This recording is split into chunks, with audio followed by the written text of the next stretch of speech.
నమస్తే, welcome to burning issue. నాయకుడంటే కేవలం ఓట్లు వేయించుకునేవాడే కాదు, వ్యవస్థను మార్చేవాడు. అటు వెండి తెరపై మెగా పవర్, ఇటు రాజకీయ యవనికపై జనసేన ప్రభంజనం. పవన్ కళ్యాణ్ అంటే కేవలం ఒక పేరు కాదు, ఏపీ పాలిటిక్స్లో ఇప్పుడు మారుమోగుతున్న రైట్ డైరెక్షన్. గ్లామర్ నుంచి పవర్ దాకా, విమర్శల నుంచి విశ్వసనీయత దాకా. అసలు పవన్ కళ్యాణ్ మదిలో ఉన్న ఆ మాస్టర్ ప్లాన్ ఏంటి? కూటమి ప్రభుత్వంలో ఆయన పోషిస్తున్న ఆ రోల్ వెనుక ఉన్న సీక్రెట్ ఏంటి? డిప్యూటీ సీఎం సరికొత్త పొలిటికల్ గ్రాఫ్ను డీకోడ్ చేద్దాం. Let's watch.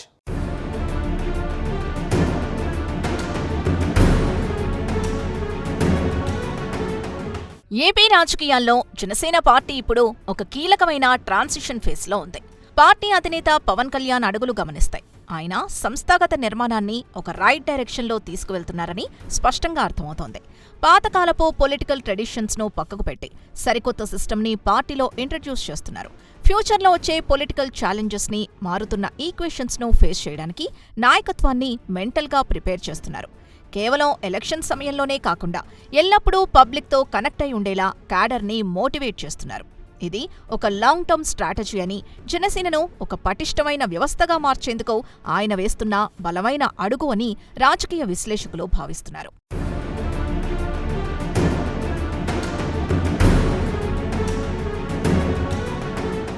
Party leadership, cadre మధ్య కమ్యూనికేషన్ గ్యాప్ లేకుండా చూసుకోవడం ఒక సక్సెస్ఫుల్ పార్టీకి చాలా అవసరం.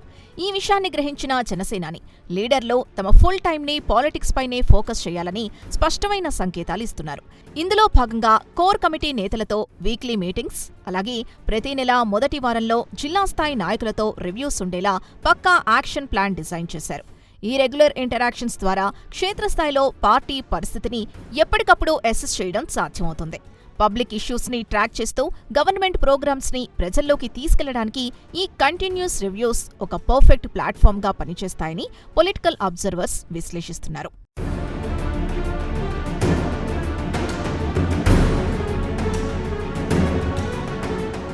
రాజకీయాల్లో క్రమశిక్షణ అనేది పార్టీ మనుగడకు అత్యంత కీలకం. జనసేన పార్టీలో డిసిప్లిన్ విషయంలో ఎట్టి పరిస్థితుల్లోనూ కాంప్రమైజ్ అయ్యే ప్రసక్తే లేదని పవన్ కళ్యాణ్ తేల్చి చెప్పారు. నాయకులు తమ పర్సనల్ లైఫ్లో చాలా కేర్ఫుల్గా ఉండాలని, వ్యక్తిగత వివాదాలు పార్టీ ఇమేజ్ని డ్యామేజ్ చేయకూడదని ఆయన స్ట్రాంగ్ వార్నింగ్ ఇచ్చారు. ఎవరైనా హద్దులు దాటి పార్టీకి లేదా ప్రభుత్వానికి నష్టం చేకూర్చేలా బిహేవ్ చేస్తే స్ట్రిక్ట్ యాక్షన్ తప్పదని చాలా క్లియర్గా సంకేతాలిచ్చారు. ప్రజాప్రతినిధులు పబ్లిక్కు అకౌంటబుల్గా ఉండాలన్నది ఆయన ప్రధాన ఉద్దేశం. పార్టీని ఒక ప్రొఫెషనల్ ఆర్గనైజేషన్లా మార్చే క్రమంలో క్రమశిక్షణే ఆయన ప్రధాన ఆయుధంగా కనిపిస్తోంది.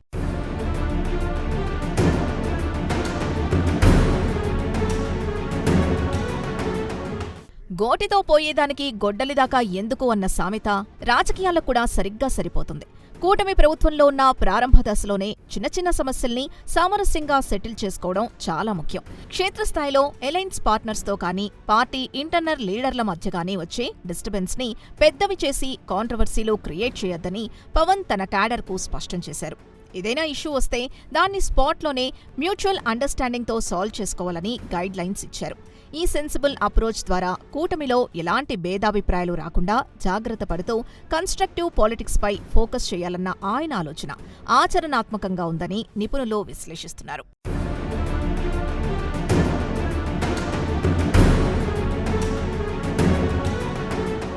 పవర్ షేరింగ్లోకొచ్చిన తర్వాత రాష్ట్ర డిప్యూటీ సీఎంగా పవన్ కళ్యాణ్ థాట్ ప్రాసెస్ ఏంటో పబ్లిక్కి చాలా క్లియర్గా అర్థమవుతోంది. అడ్మినిస్ట్రేషన్లో ఆయన ఎక్కడా తడబడటం లేదు. ప్రతిపక్షాలు చేసే విమర్శలకు కేవలం మాటలతో కౌంటర్లివ్వడం కంటే తన యాక్షన్స్ ద్వారానే ఆన్సర్ ఇవ్వాలని ఆయన నిర్ణయించుకున్నారు. ఒక పర్ఫెక్ట్ విజన్తో, డెవలప్మెంట్ ఓరియంటెడ్ అప్రోచ్తో తన పాలన సాగిస్తున్నారు. అపోజిషన్ లీడర్ల కమెంట్స్ని లైట్ తీసుకుంటూ తన అడ్మినిస్ట్రేటివ్ స్కిల్స్తో ప్రజలకు గుడ్ గవర్నెన్స్ అందించడమే లక్ష్యంగా పెట్టుకున్నారు. ఆయన వర్కింగ్ స్టైల్ ఏపీ రాజకీయాల్లో ఒక కొత్త చర్చనీయాంశంగా మారింది.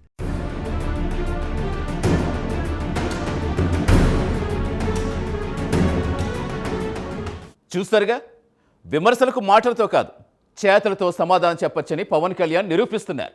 కేవలం పార్టీని నడపడమే కాదు, అడ్మినిస్ట్రేషన్లో కూడా తనదైన ముద్ర వేస్తూ డిప్యూటీ సీఎంగా ఒక కొత్త బెంచ్ మార్క్ క్రియేట్ చేస్తున్నారు. అయితే ఈ ప్రయాణంలో ఆయన ఎదుర్కొంటున్న వ్యక్తిగత విమర్శలు, లీగల్ చిక్కుల సంగతేంటి? దానిపై ఆయన స్టాండ్ ఏంటి ఇప్పుడు చూద్దాం.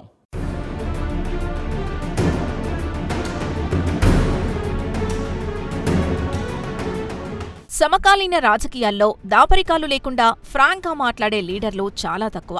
పవన్ కళ్యాణ్ ఈ విషయంలో ఒక నయా ట్రెండ్ క్రియేట్ చేస్తున్నారు. ఏదైనా తప్పు జరిగితే అది స్వపక్షమైనా విపక్షమైనా సరే ఆయన పబ్లిక్గానే పాయింట్అవుట్ చేస్తున్నారు. పబ్లిక్ సర్వీస్లో ఒక లీడర్కు ఉండాల్సిన డెడికేషన్ ఎలాంటిదో ఆయన తన ట్రాన్స్పరెంట్ పాలిటిక్స్ ద్వారా చూపిస్తున్నారు. కేవలం పొలిటికల్ మైలేజ్ కోసం కాకుండా పబ్లిక్ వెల్ఫేర్ను ప్రయారిటీగా పెట్టుకుని ఆయన అడుగులు వేస్తున్నారు. ఈ నిజాయితీతో కూడిన అప్రోచ్ అనేది నేటితరం పొలిటీషియన్స్కు ఒక కేస్ స్టడీ లాంటిది. ఆయన రైట్ డైరెక్షన్లో పాలిటిక్స్ చేస్తున్నారని రాజకీయ పండితులు అంగీకరిస్తున్నారు.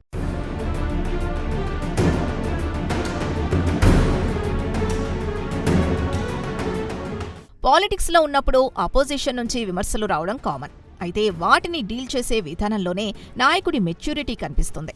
కేవలం సిల్వర్ స్క్రీన్ పైనే కాదు, రియల్ పొలిటికల్ స్క్రీన్ పై కూడా పవన్ కళ్యాణ్ తనదైన మార్కు చూపిస్తున్నారు.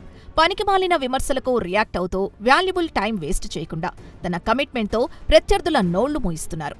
చేసేవాడికి చేతలు, చేతకాని వాడికి మాటలు అన్న సామెతను నిజం చేస్తూ ఒక రెస్పాన్సిబుల్ లీడర్గా తన పరిపాలనా దక్షతను నిరూపించుకుంటున్నాడు. పబ్లిక్ ఇష్యూస్ని అడ్రస్ చేస్తూ రియల్ లైఫ్లోనూ ఆయన స్ట్రాంగ్ పబ్లిక్ సపోర్ట్ సంపాదిస్తున్నారు.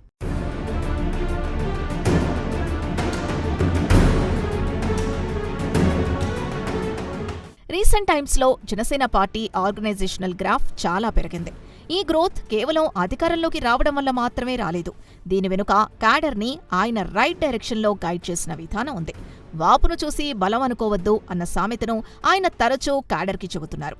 ఆర్టిఫిషియల్ హంగామాలు లాంగ్ రన్లో వర్కౌట్ అవ్వవని ఆయన దృఢమైన నమ్మకం. క్షేత్రస్థాయిలో పబ్లిక్ సపోర్ట్తో వచ్చే నిజమైన బలమే ఏ పార్టీకైనా శ్రీరామ రక్ష. ఈ రియాలిటీని బేస్ చేసుకుని గ్రాస్ రూట్ లెవెల్లో పార్టీని స్ట్రాంగ్ చేయడం వల్లే ఈ రోజు జనసేన ఒక పవర్ఫుల్ పొలిటికల్ ఫోర్స్గా ఎదగగలిగిందని విశ్లేషకులు స్పష్టం చేస్తున్నారు.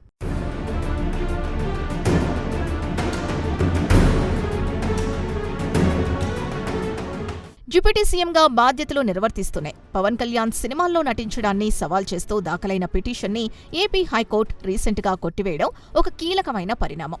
ఇది పొలిటికల్ సర్కిల్స్లో పెద్ద చర్చనీయాంశమైంది. సీఎంలు కానీ మంత్రులు కానీ తమ ప్రొఫెషన్ను కంటిన్యూ చేయకూడదన్న కాన్స్టిట్యూషనల్ రూల్ ఏదీ లేదని న్యాయస్థానం క్లారిటీ ఇచ్చింది. పబ్లిక్ లైఫ్లో ఉంటూనే నటన్ను కొనసాగించడం అన్ఎథికల్ కాదని కోర్టు తేల్చి చెప్పడంతో ఆయనపై వస్తున్న పొలిటికల్ క్రిటిసిజంకు చెక్ పడినట్లయింది. ఈ జడ్జిమెంట్ పవన్ కళ్యాణ్ తీసుకున్న స్టాండ్ లీగల్గా ఎంత పర్ఫెక్ట్గా ఉందో అనేదానికి స్పష్టమైన సంకేతాలిస్తోంది.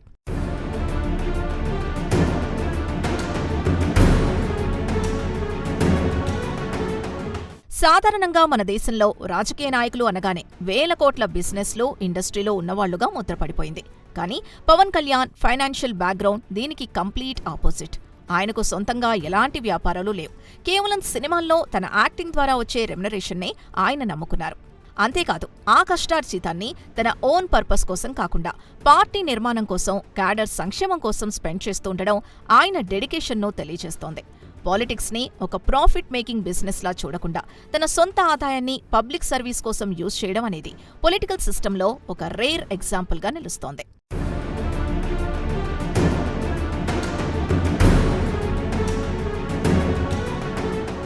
ఎన్నికల్లో ఒకసారి గెలవడం వేరు. ఆ గెలుపును సస్టైన్ చేసుకుని పబ్లిక్ ట్రస్ట్ని కలకాలం అంటిపెట్టుకోవాలన్న బలమైన కాంక్ష వేరు. పవన్ కళ్యాణ్ అడుగులు చూస్తుంటే ఆయన విజన్ ఎంత లాంగ్ టర్మ్గా ఉందో అర్థమవుతోంది. పవర్ రాగానే రిలాక్స్ అవ్వకుండా పార్టీని ఒక సిస్టమాటిక్ అప్రోచ్తో ముందుకు తీసుకెళ్తున్నారు. కూటమి ప్రభుత్వంలో ఎలాంటి క్రైసిస్ వచ్చినా ఒక ట్రబుల్ షూటర్లా ఆయన ప్లే చేస్తున్న రోల్ అందరినీ అట్రాక్ట్ చేస్తోంది. ఆయనలో ఈ కన్సిస్టెన్సీ, ఫ్యూచర్ కోసం చేస్తున్న పక్కా ప్లానింగ్ చూస్తుంటే రాబోయే రోజుల్లో ఏపీ పాలిటిక్స్లో జనసేన పార్టీ చాలా క్రూషియల్ రోల్ ప్లే చేయడం ఖాయమని నిపుణులు బలంగా విశ్లేషిస్తున్నారు.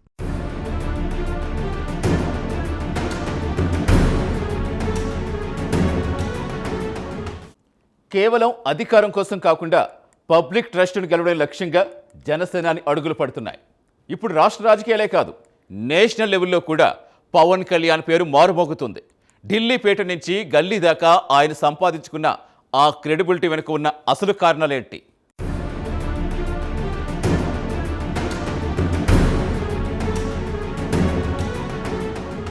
ఏపీ పాలిటిక్స్లో ముఖ్యమంత్రి చంద్రబాబు నాయుడు తర్వాత ఆ స్థాయిలో పబ్లిక్ రెస్పెక్ట్, యాక్సెప్టెన్స్ ఉన్న నేత పవన్ కళ్యాణే అని చెప్పడంలో ఇలాంటి సందేహం లేదు. ఆయన మాటల్లోని ట్రాన్స్పరెంట్ నేచర్ పబ్లిక్కి బాగా కనెక్ట్ అయింది.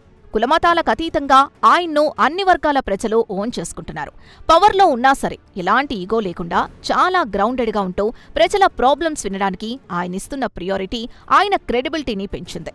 ఈ అనూహ్యమైన ప్రజాదరణ ఏపీ రాజకీయ ముఖచిత్రాన్ని ఒక పాజిటివ్ డైరెక్షన్లో మార్చబోతోందని విస్తృతంగా చర్చ జరుగుతోంది.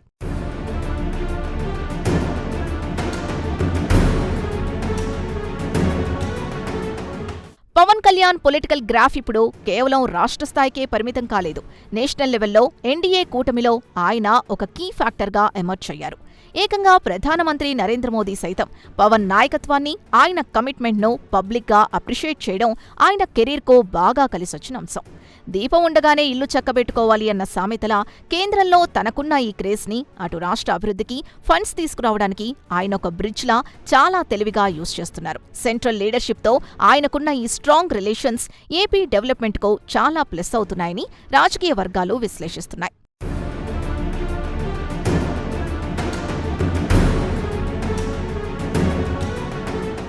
ఇవన్నీ నిశితంగా గమనిస్తే పవన్ కళ్యాణ్ పొలిటికల్ జర్నీ ఎంత రైట్ డైరెక్షన్లో సాగుతోందో మనకు స్పష్టంగా అర్థమవుతోంది.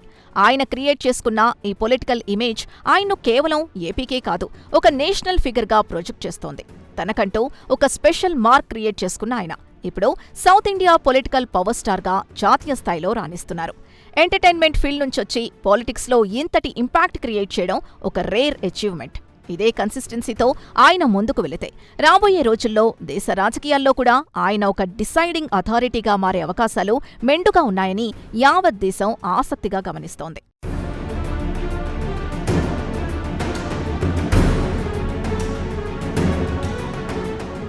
రాజకీయం అంటే వ్యాపారం కాదు, అది ఒక బాధ్యత అని చాటి చెబుతున్నారు పవన్ కళ్యాణ్. తన కష్టార్జితాన్ని పార్టీ కోసం దారపోస్తూ నీతి నిజాయితీలే ఆయుధాలుగా ఆయన సాగిస్తున్న ఈ ప్రయాణం రేపటి తరం నాయకులకు ఒక దిక్సూచి. కేవలం ఏపీ రాజకీయాలకి పరిమితం కాకుండా సౌత్ ఇండియా పొలిటికల్ పవర్ స్టార్గా ఆయన ఎదుగుదల భారత రాజకీయాల్లో ఎలాంటి మార్పులు తీసుకురాబోతోంది? కాలమే దీనికి సమాధానం చెప్పాలి. కానీ ఒక్కటి మాత్రం నిజం, పవన్ కళ్యాణ్ ఇప్పుడు రైట్ డైరెక్షన్లో దూసుకుపోతున్నారు.